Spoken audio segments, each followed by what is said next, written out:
लगता है कि हमें चाहने वाले बहुत हैं।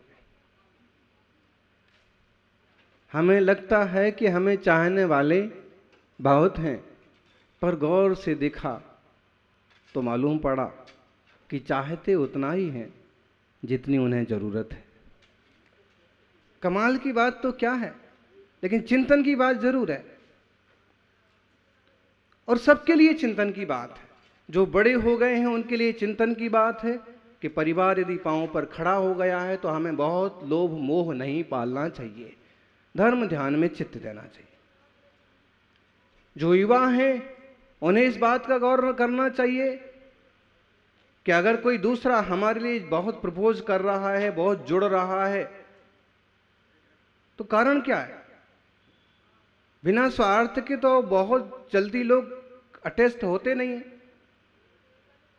कभी बेटियों के साथ कोई ज्यादा व्यवहार बढ़ा रहा है तो उसको सोचना चाहिए कि अमुक व्यक्ति, अमुक छोकरा ज्यादा ही व्यवहार बढ़ा रहा है, ज्यादा ही सेवा कर रहा है, तो मामला क्या है?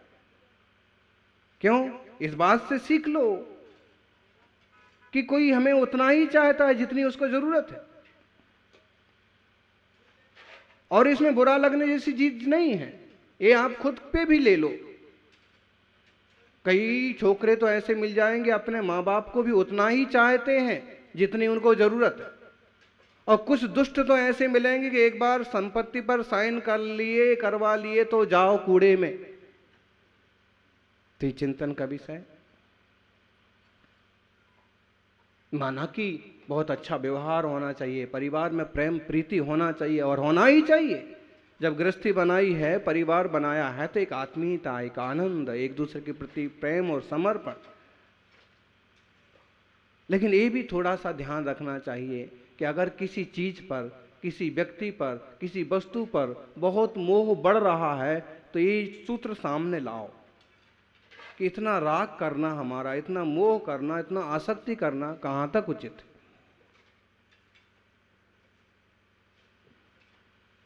क्या सचमुच हमें इतना लोग चाह रहे हैं? कोई अजनबी, कोई नया नया व्यक्ति, कोई नया नया छोकरी छोकरा अगर बहुत ज्यादा पास पास आने की कोशिश कर रहे हैं तो इसमें कारण क्या है? हो सकता है आपसे उसको चाय पानी मिल जाता हो सकता है आप कुछ पावरफुल हो और आपकी छवि का उपयोग होता हो सकता है केवल उसको अपना स्वार्थ साधना हो। जो रिश्ते बन गए हैं उनमें छिद्र ढूंढना अच्छी बात नहीं है, लेकिन कहीं अगर विकल्प, विकार और वासना पैदा होती है तो एक बार चिंतन करना ही चाहिए कि फायदा कितना है और नुकसान कितना है। जानियो, तो कमाल की बात है और चिंतन की बात है कि अपन बहुत ज्यादा उलझे नहीं। अपना जीव इस मानव पर्याय में अब उलझने के लिए नहीं आया है, सुलझने के लिए आया है। मुनिराज हैं, छोटी उम्र के भी मुनि हैं, बड़ी उम्र के भी।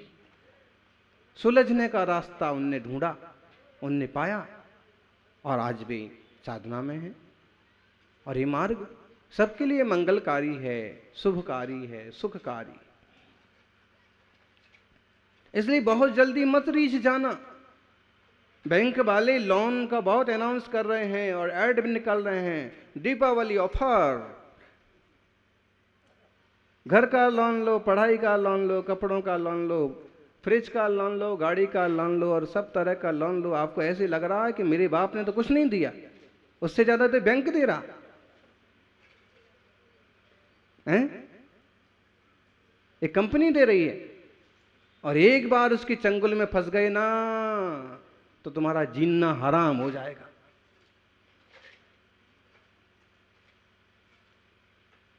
इसलिए ना ऑफर ना उपहार, केवल विश्वसनीयता का व्यापार।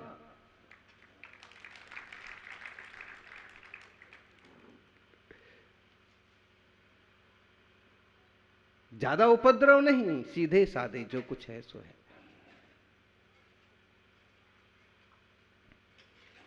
अगर कहीं बहुत ज्यादा आकर्षित किया जा रहा है तो समझना कुछ ना कुछ झोल है, कुछ ना कुछ गड़बड़ है। इसलिए बहुत जल्दी और बहुत ज्यादा लोभ में, बहुत मीठे रिश्ते में नहीं घुसना। गुरुदेव को जिन लोगों ने देखा है, चूँकि उनके कई बहुत निकट के भक्त भी थे, लेकिन कई बार उनको ऐसा भी देखा जाता था, अगर कोई व्यक्ति बहुत ज़्यादा निकट आ रहा है, बहुत ज़्यादा लाड़ जता रहा, बहुत ज़्यादा सेवा कर रहा है, तो उसको जोर से झटका देते थे। बराबर जोर से ही झटका देते थे। एकदम नया नया कोई आदमी और ज़्यादा ही उनकी सेवा और चापलूसी करे ना, जोर से झटका देते थे। हम लोगों को प्रश्न उठता था, लेकिन बाद में जब उसका परिणाम देखा या उन लोगों की प्रवृत्तियां देखी, तो लगभग हृदय में ये आशय रहता था कि इनसे जुड़ करके हमें भी कुछ उपलब्धि मिल जाए, सम्मान मिल जाए, आशीर्वाद मिल जाए। सेवा करने के भाव से नहीं जुड़ा है, उसको बस किसी ढंग का आशीर्वाद चाहिए शाम तक, इसलिए सेवा का प्रदर्शन कर रहा। और वो तुम्हारे से ज़्यादा ऊपर वाले जानते हैं, गुरु जानते हैं।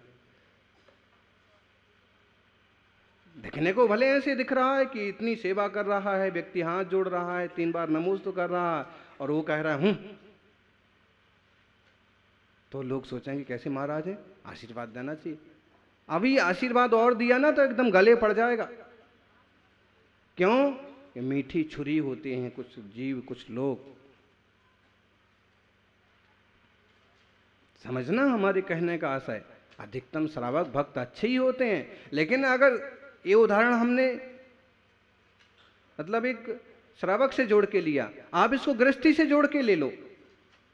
कोई स्त्री, कोई महिला, कोई औरत ज्यादा ही मतलब है, कोई व्यक्ति, कोई पुरुष, कोई लड़का ज्यादा ही एक्टिविटी दिखाता है, ज्यादा ही सेवा करता है, तो समझ लो कि इसको ज्यादा जगह देने की जरूरत नहीं है। हाँ, कुछ लोग होते हैं कि महीनों से जुड़े होते हैं, वर्षों से जुड़े होते हैं, और फिर उनका जुड़ाव वास्तविक जुड़ाव होता है, विवेक पूर्वक भावनात्मक जुड़ाव होता है। तो जीवन में इस बात का ध्यान रखना, और ध्यान रखना कि भगवान से डरो मत डरो, लेकिन कर्म से जरूर डरना। क्यों क्यों डरना बोलो? कर्म से क्यों डरना? क्योंकि कर्म का फल तो भगवान को भी भोगना पड़ा। अपन महावीर स्वामी की कथा सुनेंगे, उसमें कुछ भावों का चित्रण आएगा, मालूम पड़ेगा कि कर्म किए तो उनको भी भोगना पड़ा। हमें कोई शर्म नहीं है, हम स्वीकार करते हैं कि महावीर स्वामी की भी नरक की पर्याय हुई है, शेर की पर्याय हुई है। कभी वो पेड़ भी बने थे तो कभी पौधा भी बने थे, तो कभी स्त्री पर्याय भी थी तो कभी नौकर की पर्याय थी, तो कभी चक्रवर्ती भी थे। कोई दिक्कत नहीं हमको। कोई मजाक उड़ाने लगे कि तुम्हारे भगवान और ऐसे ऐसे गति और ऐसे ऐसी पर्याय में गए हैं, तो बिल्कुल सही है, क्योंकि हमारे यहाँ बने बनाए भगवानों की पूजा नहीं होती है। अभी तो यह जीव खुद निकल के भगवान बनता है और उसकी फिर पूजा होती है। तो वह प्रैक्टिकली उनने दिखाया कि देखो जीवों, मैं कहां कहां से उलझ करके और निकल करके और कैसे आगे पहुंचा हूं। तुम लोग घबराओ मत, तुम भी कितने उलझे हो, लेकिन मेरे जैसे अच्छे रास्ते को चुनोगे तो तुम्हारा भी बेड़ा पार जरूर हो जाएगा। कर्म का फल तो आदिनाथ भगवान को भी भोगना पड़ा। अक्षय तृतीया का आता है पर्व, तो एक कथा हमको जरूर सुनने मिलती है। क्या? कि बैलों के मुंह में मूसी का बांध दिया था। वो इसलिए बंधवाया था कि किसानों की फसल बैल ना खा जाएं। किसानों को बता दिया भाई ऐसा रस्सी बांध देना तो ये फसल नहीं खा पाएंगे। किसान भोले, बांध करके खोलना भूल गए। 6 घड़ी बीत गई, तब समाचार मिला, तब फिर समझाया कि जब काम करो तब बांधना, काम पूरा हो जाए, बैल चरने जाएं तो खोल देना। उसका क्या करूं बंधा कि 6 माह तक आदिश्वर स्वामी को भी आहार नहीं मिला। कर्म का लेख मिटे ना रे भाई, कोई लाख करे चतुराई, कर्म का लेख मिटे ना रे भाई। राम को भी कर्म के कारण से जंगल जाना पड़ा, कृष्ण को भी अपने कर्म का फल भोगना पड़ा। हाँ, बुद्ध महावीर ने भी अपने भोगे। तुम कौन से खेत की मूली हो? हैं? क्राइस्ट को भी लगी सूली, तुम हो कौन से खेत की मूली? बताओ। मतलब यह है कि भगवान से डरो मत डरो। और देखा जाए तो भगवान से डरने की जरूरत क्या है? कभी कभी अपन सुनते हैं कि लोग बोलते हैं, अरे भाई भगवान के लिए थोड़ा तो डरो, भगवान से थोड़ा तो डरो, खुदा से थोड़ा तो डरो। खुदा भगवान से डरने की जरूरत नहीं है, वो परिपूर्ण शुद्ध आत्मा है, वो तुम्हारे किसी भी झमेले में पड़ने वाले नहीं हैं। डरना है तो अपने ही कर्म से डरो। तुम क्या कर रहे हो? अपने ही बोए हुए बीज से डरो। तुम क्या बो रहे हो? बराबर। इतना वैज्ञानिक धर्म, मेरे को तो लगता है कि दुनिया में इससे वैज्ञानिक धर्म दूसरा हो ही नहीं सकता। इतना बारीक तत्व ज्ञान, ऐसी सुलझी हुई वस्तु व्यवस्था। मेरे को समझ में नहीं आता है कि बड़े बड़े पंडित टाइप के साधु संत महंतों को भी इतना सीधा साधा धर्म समझ में नहीं आता। भोली भाली जनता को कुछ भी उलझा दिया और जनता उसमें उलझी है। सीधा साधा है कि तुम्हारे कर्म का फल तुमको मिलता है, तुम जैसे करते हो वैसी गति हो, वैसी पर्याय मिलती है। तुम अब इस जीवन में कुछ ऐसा करो कि आत्मा निखर जाए, शुद्ध हो जाए और तुम्हारा भी जंजाल खत्म हो जाए। थोड़ा सा सीधा साधा गणित है। आत्मा माइनस वासना बराबर परमात्मा। और अभी जिन शासन का ऐसा जबरदस्त प्रभाव बन नहीं रहा कि सारी दुनिया को बदल के रख देगा।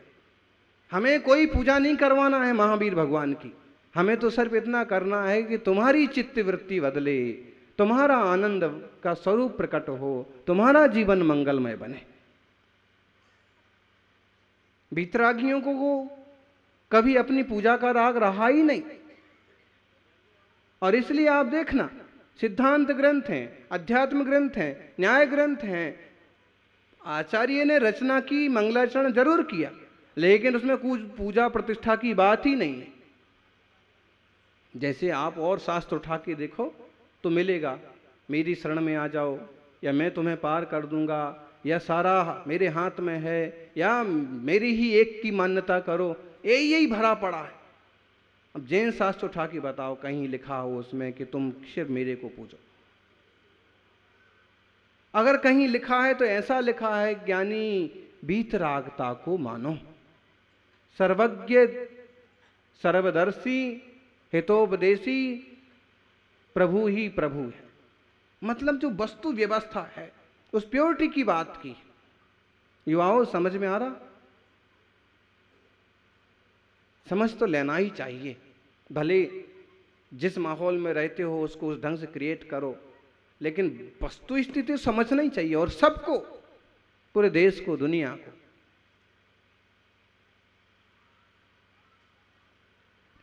भगवान नाराज नहीं होते, भगवान खुश नहीं होते, भगवान दुखी नहीं होते, भगवान के बच्चे नहीं होते, भगवान के प्रपंच नहीं होते। भगवान अपने आप में परिपूर्ण होते हैं, इसलिए उनको किसी चीज की जरूरत नहीं होती। बताओ, अगर पराधीनता बनी रही तो भगवत्ता कहां हुई है? बताओ।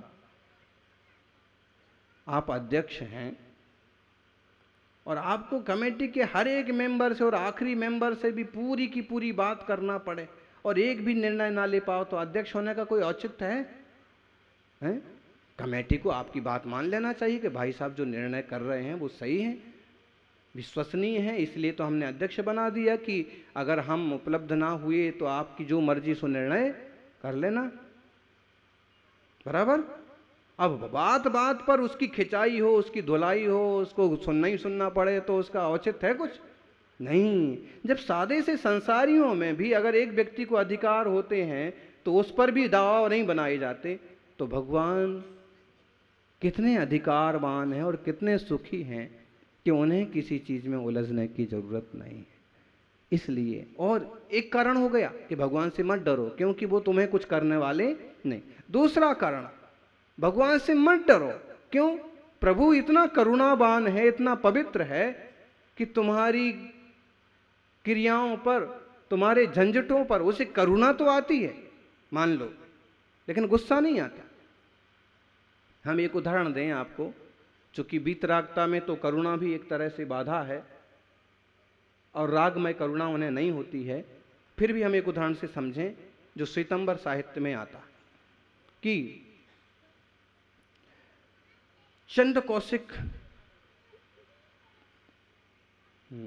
शूलपाणी एक यक्ष था। चंद कौशिक नाग का उदाहरण तो आपको सुना दिया कि अपने क्रोध की आग में जल करके कैसे वह जीव सांप बना और फिर कैसे महावीर ने अपनी दया से उसका उद्धार किया। तो कई महावीर कथा में ही सुनेंगे। फिर भी शूलपाणी यक्ष, उसने शूलपाणी यक्ष की कथा जो वहां उपलब्ध होती है अर्धमागधी साहित्य में, कि शूलपाणी यक्ष, उसका एक मंदिर था गांव के बाहर, और संध्या के बाद उस मंदिर में कोई जाता नहीं था, कोई नहीं जाता था। महावीर उस रास्ते से गुजरे, उस मंदिर में ठहर गए। दिन में लोगों ने खूब हाथ जोड़े, खूब अजीजी करी, आप यहां से चलिए, मंदिर से बाहर निकलिए, मंदिर में मत रुकिए, हमारी आपसे विनंती है, यहां जो भी आज तक रात में रुका है वो कभी जिंदा बाहर नहीं निकला है, यक्ष का प्रकोप है। लेकिन वो तो महावीर थे, ध्यान में एक बार खड़े हो गए तो हिलने का कोई काम हुआ भाई। यक्ष रात्रि में अपने आवेश में आया और इतने सूल चुभाए, इतने सूल चुभाए, इतने सूल चुभाए। सूल पानी नाम था उसका, सूल मतलब कीले, और उनको सब तरफ शरीर में सूल चुभा दी। फिर भी वो ध्यान में रह गया। कहते हैं जब वो परास्त हो गया, एक आदमी के भीतर आक्रोश होता है, एक ज्वाला होती है, और अगर आपने झेल ली उसकी ज्वाला, उसका आक्रोश, उसकी कसाई, तो हो सकता है आगे से वो शांत हो जाए। एक पटाखे में बारूद होती है, और पटाखे का बारूद एक बार तिली ने झेल लिया, एक बार किसी ढंग से झेल लिया, तो पटाखा फ्यूज हो गया।